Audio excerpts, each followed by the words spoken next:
Dulu hewan dikandangkan, sekarang orang dirumahkan. Dulu padi disemprot,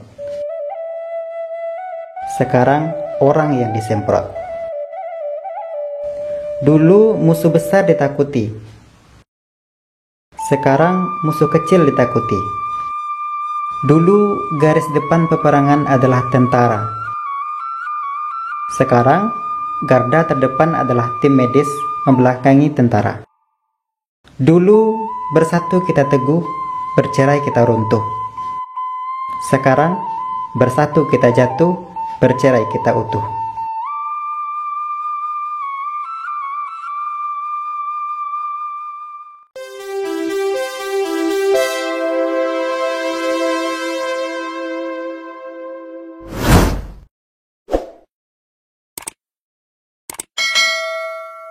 Assalamualaikum warahmatullahi wabarakatuh teman-teman semuanya. Selamat datang kembali di channel Alif Ilhami, channel informatif. Oke, pertama-tama saya mengingatkan kembali kepada teman-teman semuanya untuk terus mendukung channel ini. Nah, caranya mudah, dengan mengklik tombol subscribe, like, dan share video ini seluas-luasnya. Mudah-mudahan channel ini terus memberikan update informasi serta informasi-informasi yang bersifat edukatif. Oke, pada saat ini kita akan membahas tentang virus corona, yang mana saat ini telah terjadi pandemi virus corona atau yang dikenal dengan COVID-19 yang mewabah hampir di setiap negara di dunia. Pandemi ini dalamnya tetap dari keluarga virus corona. Virus corona yang dikenal dengan COVID-19 sudah mampu mengalihkan seluruh perhatian dunia untuk menanggulangi wabah ini.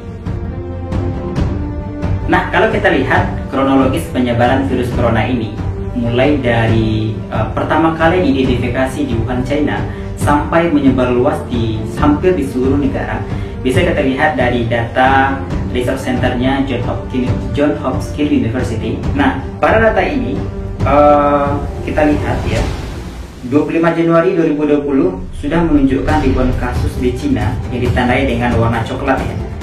Kemudian seiring berjalannya waktu, bermunculan di negara-negara Eropa, Amerika, dan Australia. Nah, kalau kita perhatikan, itu di akhir Februari itu sudah menunjukkan peningkatan yang signifikan yang ditandai dengan warna coklat ya, seperti di Amerika.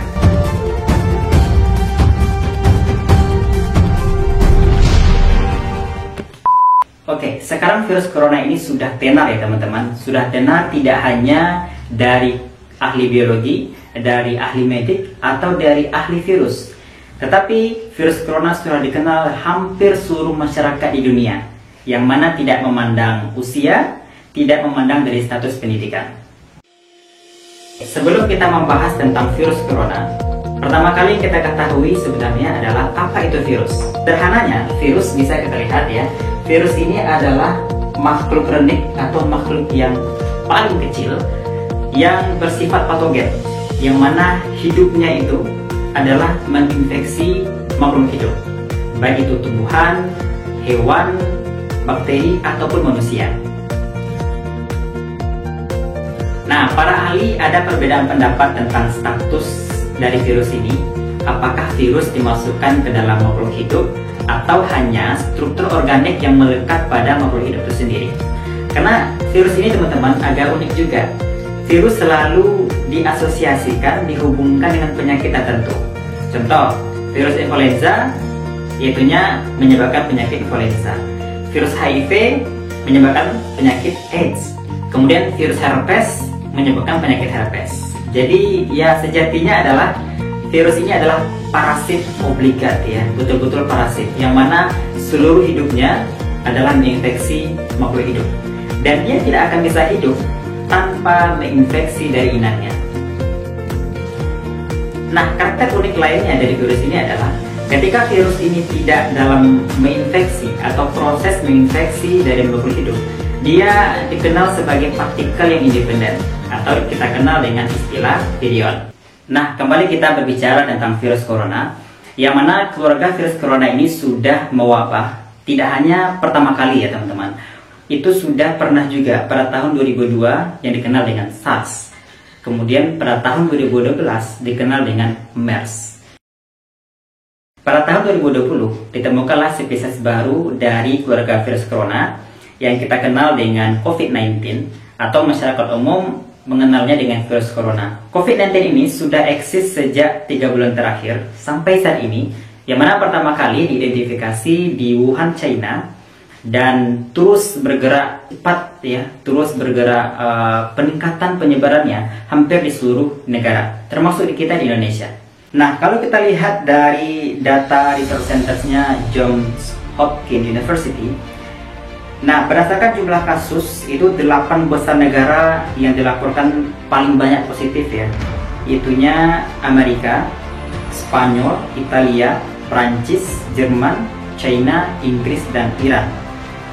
Dan kalau kita lihat di Indonesia per tanggal 12 April 2020 itu sudah dilaporkan sebanyak 4.241 kasus dengan kematian sebanyak 373 jiwa. Oke, kalau kita lihat berdasarkan persentase tingkat kematian, Italia memiliki persentase yang sangat besar ya, itu sebanyak 12,8% kematian dari kasus yang ada. Kemudian yang kedua itu Inggris, kemudian Belgia.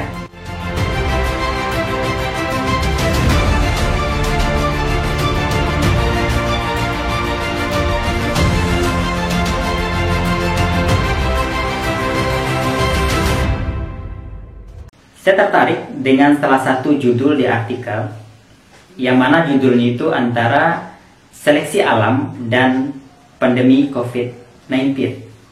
Nah, apakah kira-kira pandemi COVID-19 ini adalah sebuah seleksi alam? Oke, istilah seleksi alam mungkin sangat familiar dengan orang sains ya. Kalau mendengar kata seleksi alam itu selalu ingat dengan Charles Darwin.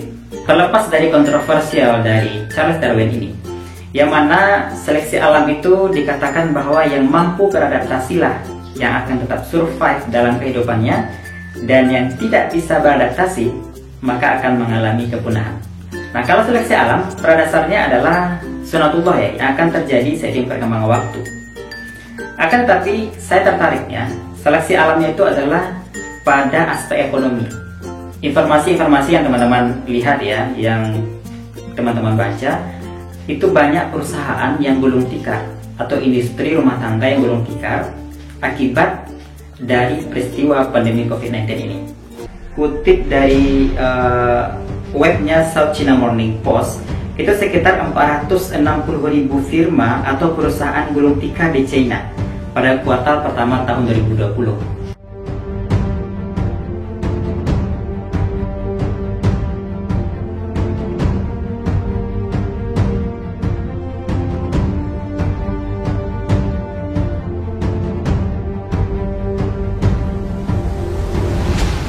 Pandemi COVID-19 ini tidak menutup kemungkinan juga akan menyebabkan gulung tikarnya sebuah negara.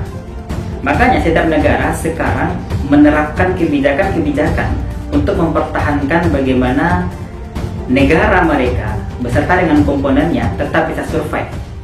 Terlepas dari cepat dan lambatnya pemerintah di seluruh negara dalam menangani wabah COVID-19 ini, mulai dari social distancing atau menjaga jarak gitu ya, atau yang paling ekstrim lockdown atau karantina wilayah.